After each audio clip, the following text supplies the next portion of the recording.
Hi everyone, this is Cecil Icong. I'm Dr. Cecil Icong in academics, but in ordinary life, you can just call me Cecil. Okay, so in this episode, pag-usapan naman natin ang something na very popular these days, yung yung ating relationship goal, 'di ba?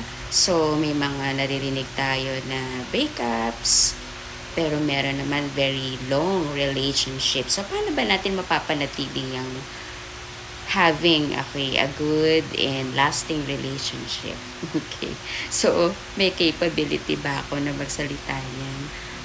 Well, in my married life, so I have been married for 21 years. O siguro meron naman, no? So, kasi 2 dekada na yon.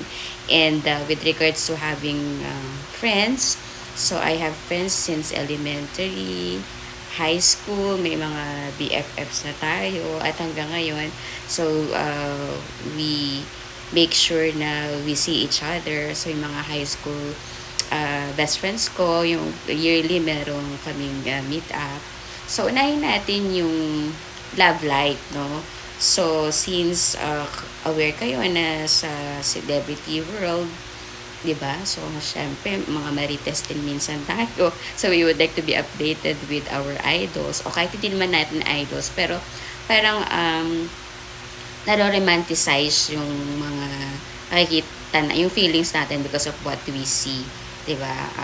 These beautiful people, for example, would be getting married. O yun. Tapos, katapos-tapusan, kasi idols natin sila. So, nawawala yung kanilang magandang pagsasamahan, no?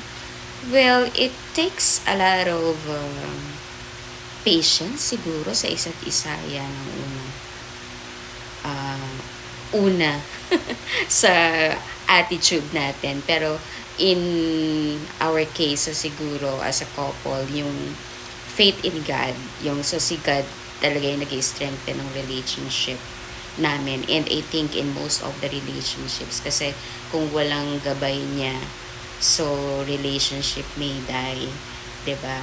So kailangan yung sinumpaan natin kapag married tayo na we have to stick with one another through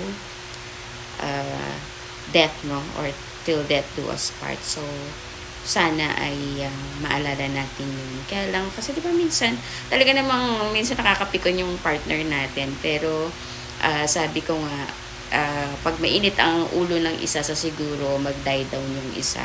So, until such time na mag-cool na yung tension and minsan kapag mainit ang ulo ng bawat isa, so nakakapagbitaw tayo ng hindi magandang salita. At syempre, yung salita, di ba, tumitimo yun sa damdamin natin, which is sometimes it would last a lifetime. So, pero actually hindi naman intention ng partner natin na sabihin yun. So, kaya nga siguro ang tip ko ay kapag galit na galit tayo, ay huwag tayong magbibitiw ng salita na magsisisi naman tayo in the long run, kasi mahal naman talaga natin yung partner natin. It's just that on that particular time, hindi natin ma-appreciate yung maaring ginawa niya or ano man yung action na nangyari, no? Or ano man yung event na nangyari.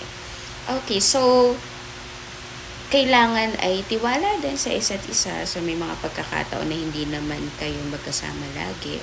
So, ako ay always pray na gabayan yung aking partner at ilayo sa anumang kapahamakan at anumang tukso, syempre, no?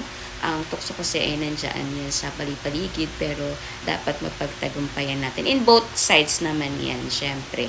Hindi lang sa side ng partner natin. So, sa side din natin, syempre, lalo na kung bata pa kayo at you are in a circle of, let's say, of course, different people. So, may mga pagkakataon na andyan lang yan. So, kailangan ay lagi nating maalala na we have to be guided with our morals, right?